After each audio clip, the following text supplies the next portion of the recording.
అతని ఇంట్లో ఒక్క పూట భోజనం చేసిన పాపానికి క్షోభ అనుభవిస్తున్న మంగ్లీ సంచలన ప్రకటన. ప్రస్తుతం తెలుగు రాష్ట్రాల్లో తీవ్ర చర్చకు దారితీస్తున్న అంశం ఏదైనా ఉందంటే అది ప్రముఖ ఫోక్ సింగర్ మంగ్లీ పేరు. మంగ్లీ పేరు చుట్టూ తిరుగుతున్న మైక్రో ఫైనాన్స్ స్కామ్ వివాదమే అని చెప్పాలి. పాటలతో కోట్లాది అమ్మాల హృదయాల్లో ప్రత్యేక స్థానం సంపాదించిన మంగ్లీ పేరు ఒక్కసారిగా ఆర్థిక మోసం కేసుతో లింక్ అవ్వడం అందరినీ షాక్ గురిచేసింది. అయితే ఈ ఆరోపణలపై తాజాగా మంగ్లీ స్వయంగా స్పందిస్తూ సంచలన ప్రకటన చేయడం ఇప్పుడు మరింత చర్చకు దారితీసింది. తనపై వస్తున్న ఆరోపణలు పూర్తిగా అబద్ధమని, ఈ మైక్రో ఫైనాన్స్ మోసంతో తనకు ఎలాంటి సంబంధం లేదని మంగ్లీ స్పష్టంగా వెల్లడించారు. రామావత్ మధు అనే వ్యక్తితో ఒకసారి భోజనం చేసిన కారణంగా తనను ఈ కేసులోకి లాగుతున్నారని ఆమె ఆవేదన వ్యక్తం చేశారు. అసలు అతను ఎవరో, అతని నేపథ్యం ఏంటో తెలియక సాతన పరిచయం కారణంగా మాట్లాడానని, అదే ఇప్పుడు తనకు పెద్ద సమస్యగా మారిందని చెప్పుకొచ్చింది. ఒక పూట భోజనం చేసిన పాపానికి ఇంత క్షోభ అనుభవించాల్సి వస్తుందని ఊహించలేదని భావోద్వేగంగా వ్యాఖ్యానించారు.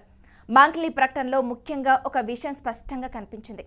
తనపై జరుగుతున్నది కేవలం ఆరోపణలే కాకుండా పన్నిన కుట్ర అని ఆమె భావిస్తుంది.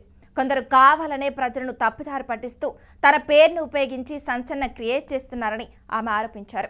ఎలాంటి ఆధారాలు లేకుండా తనను ఈ ఆర్థిక మోసంతో లింకు చేయడం బాధాకరమని పేర్కొన్నారు. ప్రజల్ని మోసం చేసి డబ్బు సంపాదించే వ్యక్తిని తను కాదని, జీవితాంతం కళాకారిణిగా కష్టపడి ఎదిగానని ఆమె గుర్తు చేశారు. ఇక బాధితుల విషయానికి వస్తే ఈ మైక్రో ఫైనాన్స్ స్కామ్ కారణంగా పలువురు బాధితులు రోడ్డెక్కడం, గిరిజన సంఘాల నాయకులు పోరాటాలు ప్రారంభించడం పరిస్థితిని మరింత ఉధృతంగా మార్చింది. పెట్టుబడులు పెట్టి మోసపోయానని చెప్తున్న బాధితులు న్యాయం కోసం పోరాటం చేస్తున్నారు. ఈ సందర్భంలో మంగ్లీ స్పందిస్తూ బాధితులకు అన్యాయం జరిగితే తాను కూడా వారి పక్షాన నిలుస్తానని ప్రకటించడం ఆసక్తికరంగా మారింది. ఈ కేసులో తనకు సంబంధం లేకపోయినా బాధితులకు న్యాయం జరగాలని కోరుకుంటున్నారని ఆమె పేర్కొన్నారు. ఇటీవల ఈ కేసుకు సంబంధించిన అత్యంత విషాదకర ఘటన నల్గొండ జిల్లా పెద్దవూరకు చెందిన పాల్తి రమేష్ ఆత్మహత్య. ఈ ఘటన రాష్ట్ర వ్యాప్తంగా తీవ్ర చర్చకు దారితీసింది. ఆ వ్యక్తి మరణం తనను తీవ్రంగా కలిచివేసిందని మంగ్లీ తెలిపారు. అతని కుటుంబానికి తన సానుభూతిని తెలియజేస్తూ నిజమైన బాధితులకు న్యాయం జరగాలని మరోసారి కోరుకున్నారు. ఈ ఘటన తర్వాతే తాను పూర్తి వివరాలతో నోట్ విడుదల చేయాల్సిన పరిస్థితి వచ్చిందని చెప్పుకొచ్చారు. రామావత్ మధుపై కూడా మంగ్లీ తీవ్ర వ్యాఖ్యలు చేశారు. అతను దుర్మార్గుడు అని ముందే తెలిసి ఉంటే ఎప్పుడు దగ్గరయ్యేదాన్ని కాదని చెప్పుకొచ్చారు. సాధన పరిచయం కారణంగా తన బ్యాండ్ సభ్యులతో కలిసి అతని ఇంట్లో భోజనం చేసిన విషయం ఇప్పుడు పెద్ద వివాదంగా మారిందని పేర్కొన్నారు. ఒక కళాకారిణిగా ప్రజల మధ్య తిరుగుతూ ఉండటం వల్ల అనేక మందిని కలవాల్సి వస్తుందని, ప్రతి ఒక్కరి నేపథ్యం తెలుసుకోవడం సాధ్యం కాదని వివరించారు. మరో ముఖ్యమైన విషయం, తన కుటుంబ సభ్యులను కూడా ఈ కేసులో లాగడంపై మంగ్లీ తీవ్ర ఆగ్రహం వ్యక్తం చేశారు. బండి శివ అనే వ్యక్తిని తన తమ్ముడు శివ చౌహాన్ గా ప్రచారం చేస్తూ తప్పుడు వార్తలు వ్యాప్తి చేస్తున్నారని ఆమె ఆరోపించారు. తన కుటుంబానికి ఈ మోసంతో 1% సంబంధం కూడా లేదని స్పష్టంగా చెప్పారు. తాము ఎక్కడికి పారిపోలేదని, చట్టంపై పూర్తి విశ్వాసం ఉందని పేర్కొన్నారు.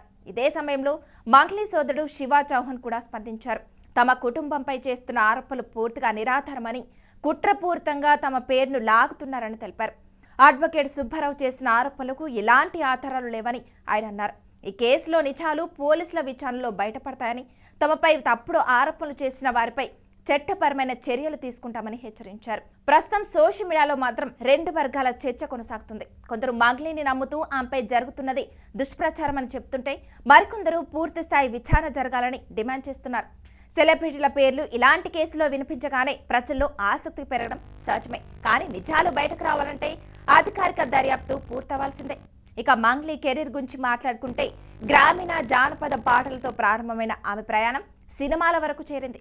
ఎంతో కష్టపడి సంపాదించిన ఇమేజ్ ఇప్పుడు ఈ వివాదంతో పరీక్షకు గురవుతుంది. అభిమానులు మాత్రం నిజం త్వరగా బయటకు రావాలని కోరుకుంటున్నారు. ఎందుకంటే ఒక కళాకారుడి పేరు ఒక్కసారిగా వివాదాల్లో వినిపించడం అతని వ్యక్తిగత జీవితానికే కాదు, కెరీర్కి కూడా ప్రభావం చూపుతుంది. ఈ మొత్తం వివాదంలో ప్రధాన ప్రశ్న మాత్రం ఒకటే, మంగ్లీ నిజంగా ఈ మోసంతో సంబంధం లేనిదా, లేక విచారణలో కొత్త విషయాలు బయటకు వస్తాయా? ప్రస్తుతం అందరి దృష్టి పోలీసు దర్యాప్తుపైనే ఉంది. చట్టపరమైన ప్రక్రియ పూర్తయ్యాకే అసలు నిజం వెలుగులోకి వస్తుంది. మొత్తానికి మంగ్లీ విడుదల చేసిన నోట్ ఒకవైపు తన నిర్దోషిత్వాన్ని ప్రకటించగా, మరోవైపు ఈ కేసుపై మరింత ఆసక్తిని పెంచింది. నిజం ఏదైనా కావచ్చు, కానీ బాధితులకు న్యాయం జరగాలి, నిర్దోషులు ఇబ్బంది పడకూడదు అన్నదే ప్రజల ఆశ. చివరికి మంగ్లీ చెప్పినట్లే అంతిమంగా నిజమే గెలుస్తుంది అనే మాట ఇప్పుడు ఈ వివాదానికి ముగింపు ఎప్పుడు వస్తుందో అన్న ఆసక్తిని మరింత పెంచుతుంది.